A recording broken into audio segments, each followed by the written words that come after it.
53 years ago, on the 1st of October 1960, Nigeria broke free from the shackles of colonialism and gained her independence. Britain's rule in Africa's most populous nation had come to an end.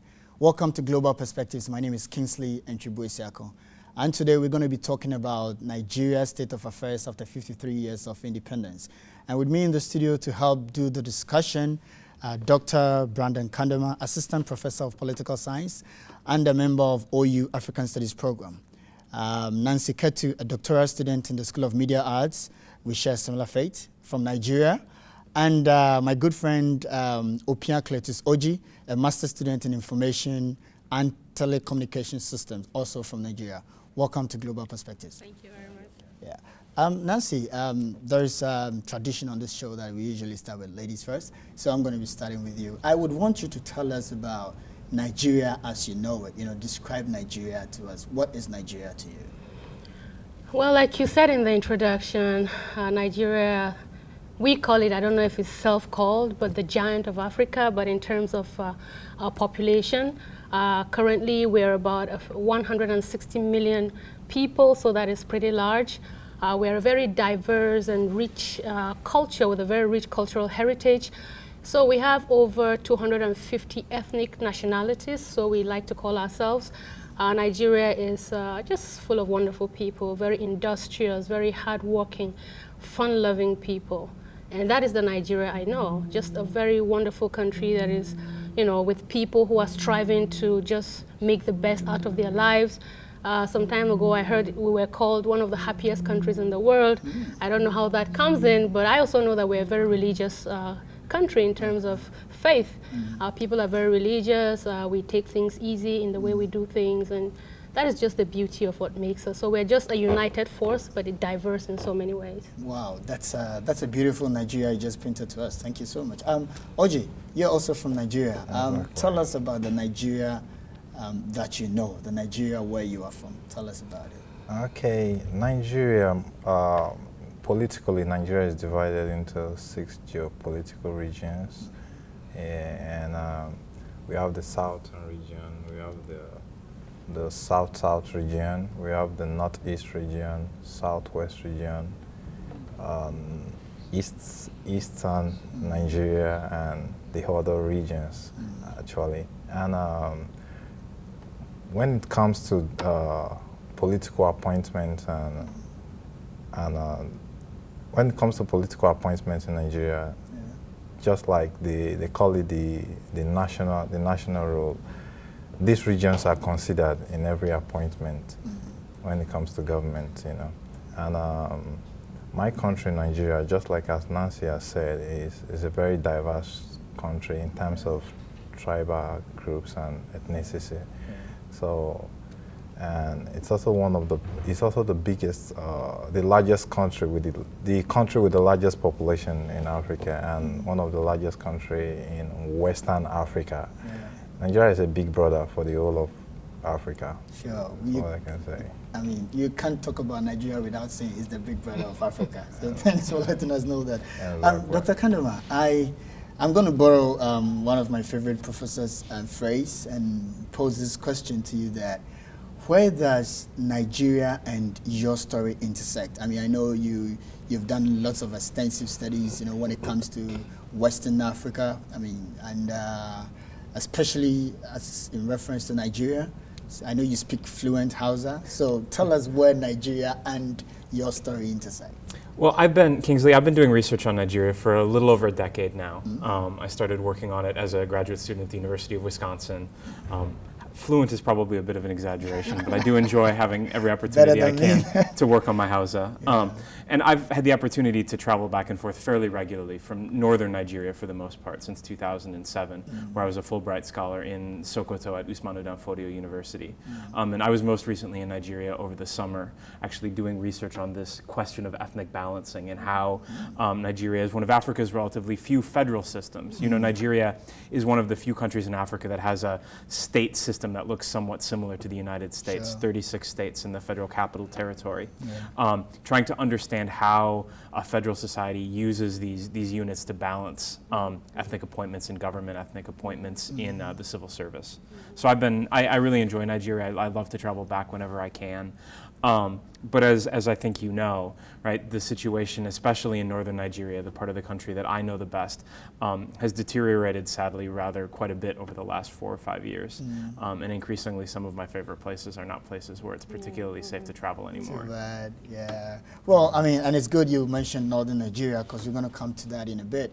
But I would want us to talk about, you recently celebrated your Independence Day celebration, and I would want us to look at the state of affairs in Nigeria after this 53 years of independence. What have been some of the achievements that Nigeria as a country has chalked over these years, Nancy? I look at us as a growing democracy, knowing that for quite a bit in terms of our existence as a nation, we've been under military rule. So I think just looking at Nigeria between 1999 and now in terms of how the democracy is evolving and is growing, I mean, there are still massive problems, when it comes to that. But just looking at how we're able to go through this process and be where we are, it's one big achievement. For the first time, we've not had the military come in at any point during this regime to topple the government like we've had, since 1960. So I think one of the major achievements I look at for this country is in terms of that politically, and in terms of Nigeria being a global player, economy, politics, and all that. The role that Nigeria has played in Africa, in Sierra Leone, in Liberia, in South Africa, in Mali recently, leading ECOMOG, the peace troops, and just trying to, bring kind of peace and restore some sense of dignity in some areas in Africa. In sports, we're all over the place. We're all over the place. We definitely, when you don't talk of sports, football, for example, without really talking about Nigeria. In arts and in culture, we're all over the place. Nigeria music is all over the place. Literature, when you look at literature globally, you look at Nigeria. So as a people and as a nation, I would say that, 53 years, yes, we could have been better than where we are. I mean, but looking back, so far, so good. So far, so good. Oji, tell us how you see Nigeria's achievement over this period of years after independence. Yeah, from my own perspective, as someone who has been in Nigeria since birth, I think the country has made significant progresses. Definitely not in all sectors, but we've made progress, especially in the telecom sector, and we've also made progress slightly in the power sector. Yeah, from 2001, after the introduction of democracy back again in Nigeria in 1999, the government of Nigeria was able to privatize the telecom industry, opening up to liberalization and opening up to competitions, and significantly it has led to the boom of telecom industries in Nigeria, especially in Africa. Nigeria comes first, and when it comes to world rating too, Nigeria is also one of the fastest growing telecom industry in the world after India.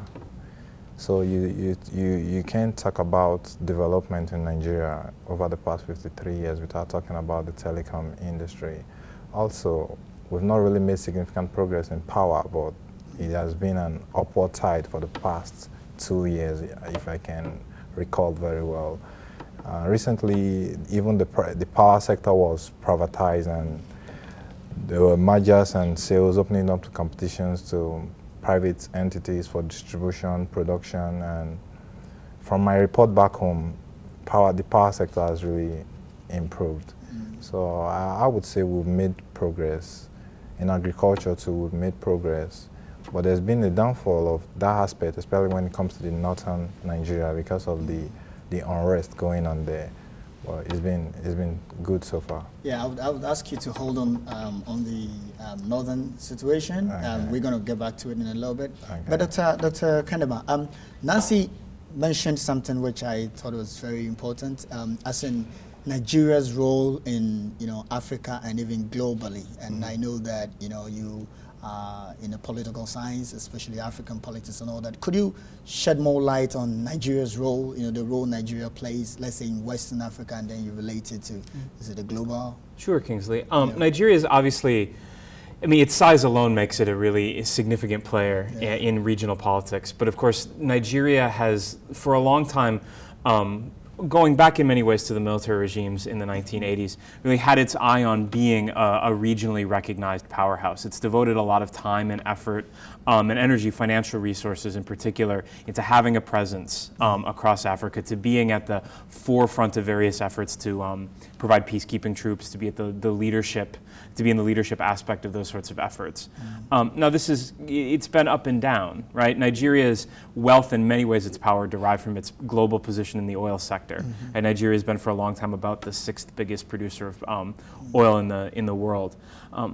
But that's been a difficult industry in the last 3 or 4 years. Prices have been very volatile, and of course the revelations over the last several years that the sector is even more riddled with corruption than it looked like it was previously.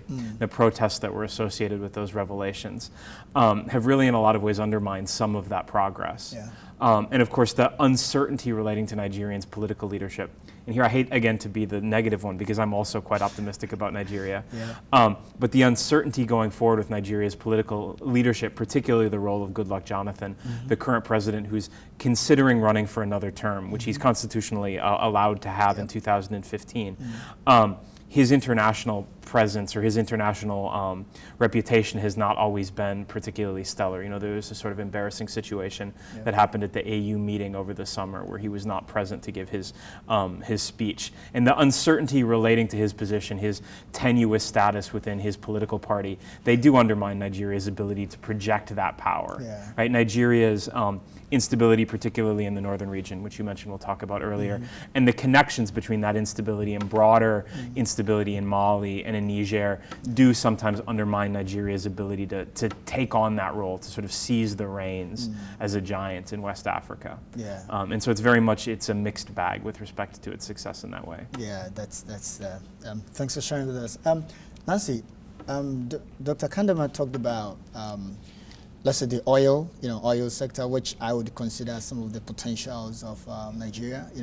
I watched a clip some time ago where former President Obasanjo asked, the BBC interviewer to describe Nigeria as a potentially rich country.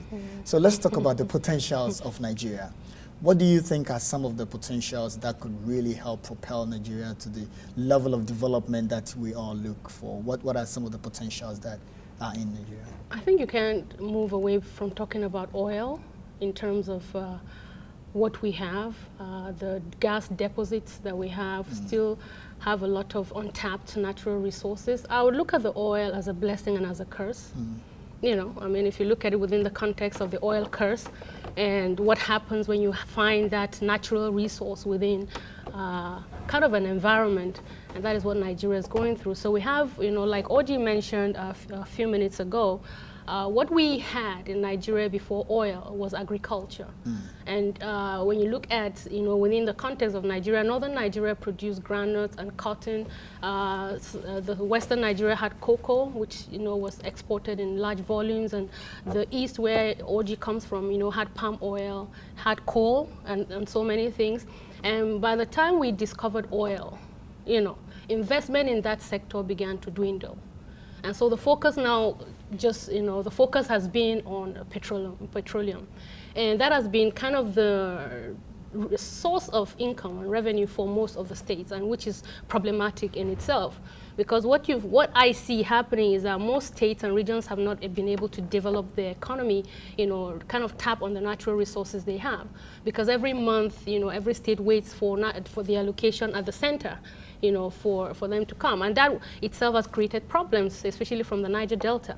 Now, if you look at the Niger Delta, where the bulk of the oil comes from, it's a region that is very poor, no schools, no hospitals, and because of the oil spills you have on, the area, people find it difficult to farm. Most of them are fishermen, and you have oil spills in the water, so they cannot, their source of livelihood, in a sense, has been eroded due to, this. So they have wealth within their community, but yet, it's not kind of impacted on them. So that creates another dynamic, because some of the first kind of major violence we had was from the Niger Delta, through the Niger Delta militants, and the agitation, you know, for them to get, rather than 13% derivation that they're having now, they were demanding for 50%. So we want 50% of the revenue that comes from this area to go back to us. Right. You know, that created problems, which even though it's kind of seems it is settled, you know, it's still there, because at any point there are always threats that they would go back.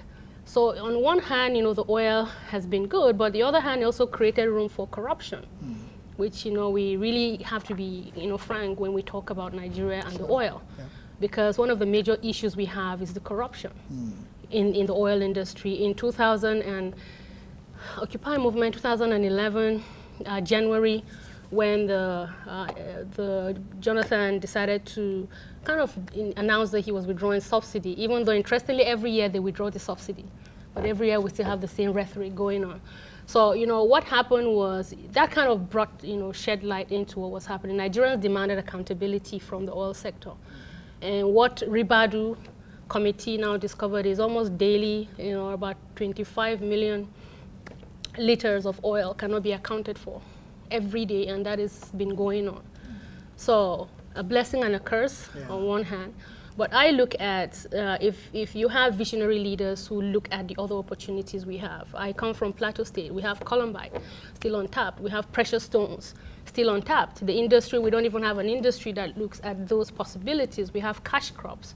We still have coffee. We have cocoa. We have, you know, groundnuts. We have so many things that could be packaged and exported. But this area has not yet, you know, kind of been tapped, because everybody is looking at the oil. Maybe one day when the oil wells are dry, we'll begin to look at other things. Yeah, I mean, I could, from what you just said, I could really see the issue of the resource curse, I mean, come into play here. And Oji, I'm still going to take you back to the issue of the potentials in Nigeria. I mean, Nancy has spoken extensively about it. In your view, you're also from Nigeria. What do you think are some of the potentials? What do you think are some of the, you know, the things that can really aid Nigeria to the height that we all look up to, we all expect it to be? Okay. Nigeria planned or intends to maximize the potentials in the petroleum industry. With this planning, the government of Nigeria set up the Petroleum Ministry. Thereafter, they set up some other bodies like the NDDC, the Niger Delta Development Commission, and also created a regulation in the Constitution, giving the oil producing state 13% derivative from the oils in Nigeria. These plans or these things were set up to make sure that part of the resources that comes out from the oil producing state goes back to the oil producing state, especially when it comes to the depletion of natural resources there and the impoverization of the people, because most of the resources gotten from there are not reinvested in those places. So these bodies were set up, the Petroleum Ministry were set up to make sure that enough planning is done, giving the people in the Niger Delta region and other oil producing states opportunities for growth.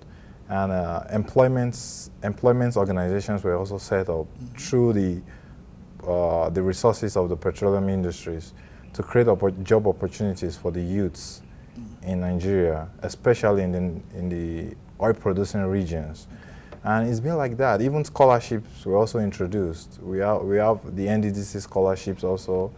We have other youths and sports organizations being set up through petroleum industries to open up the people of the Niger Delta and oil-producing regions to opportunities. Yeah, I mean, I could definitely tell there are countless potentials, but I would want us to delve into, you know, the ugly aspect of, you know, Nigeria, as I hate to call it.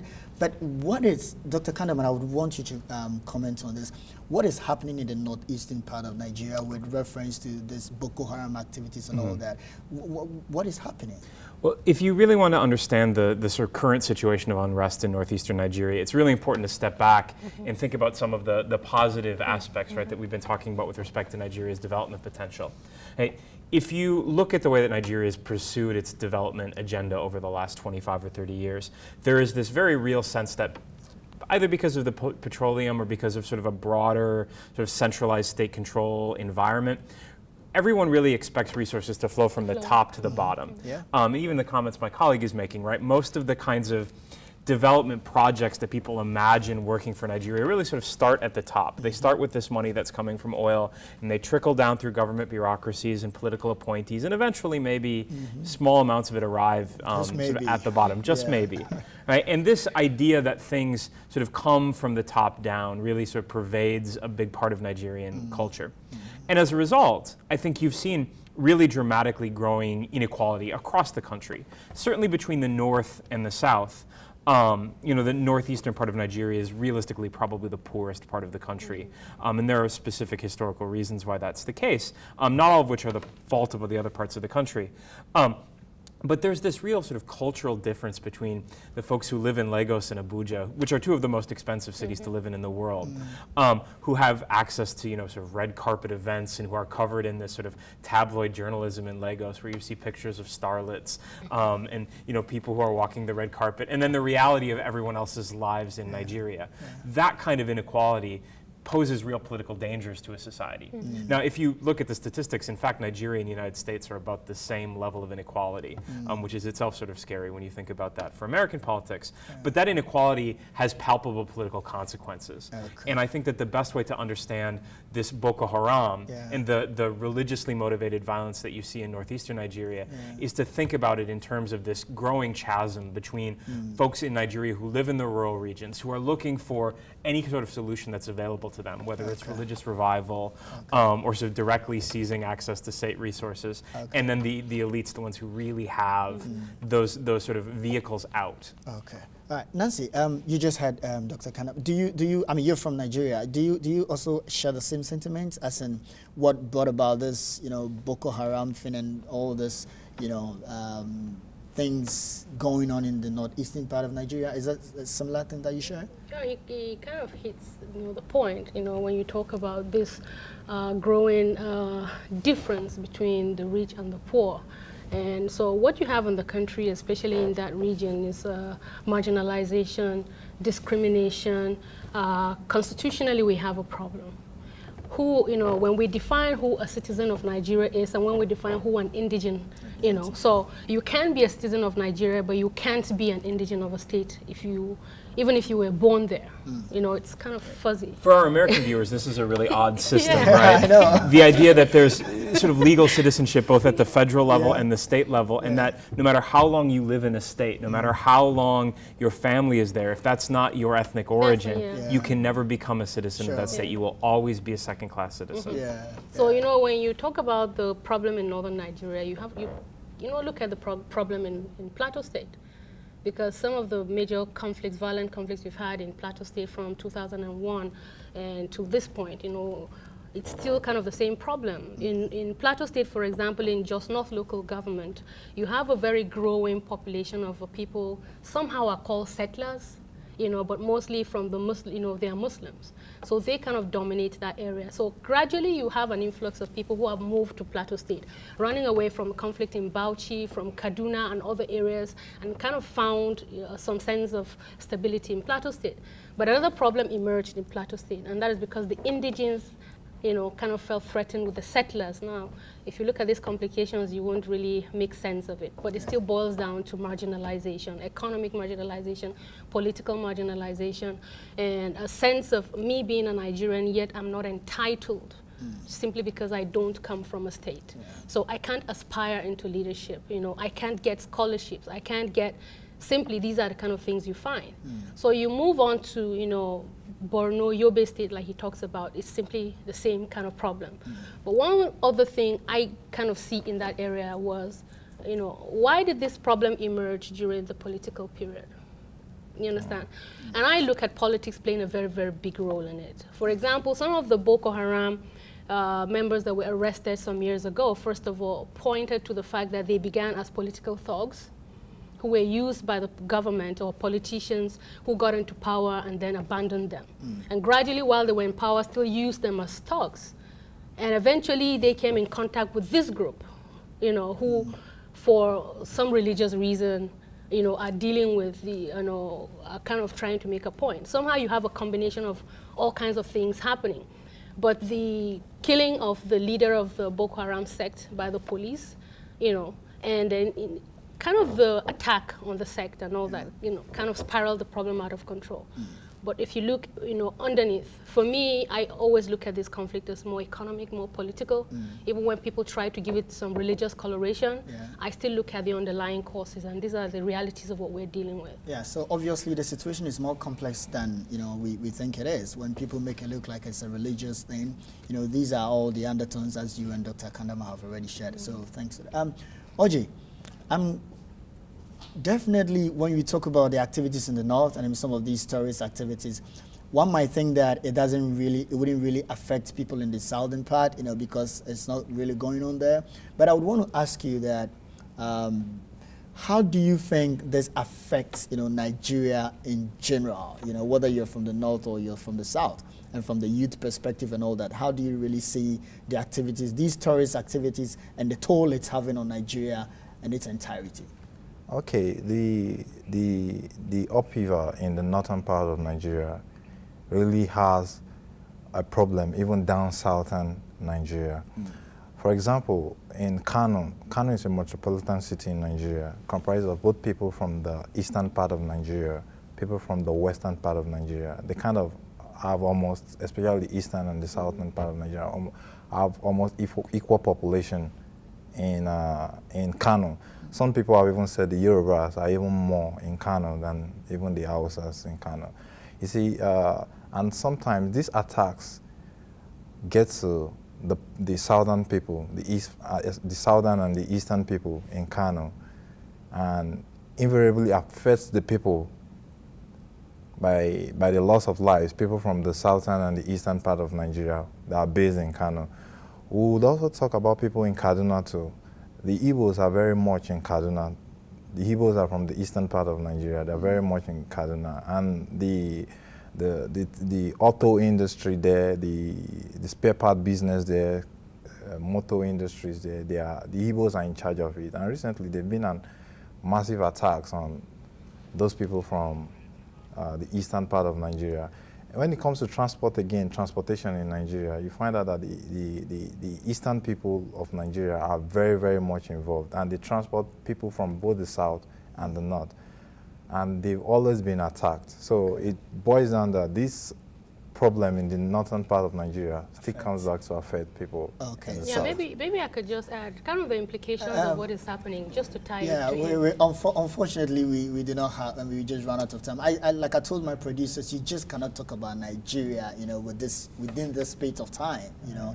But definitely we're going to make, you know, I think we should make another arrangement to have another show where we talk about Nigeria. And so, all right, thank you for watching Global Perspectives. I've been your host, Kingsley Nchibuesak, and I was in the studio with Dr. Brandon Kanama, Nancy Katu, and Cletus Oji. Thank you guys for coming through. Thank you so much. Thank you.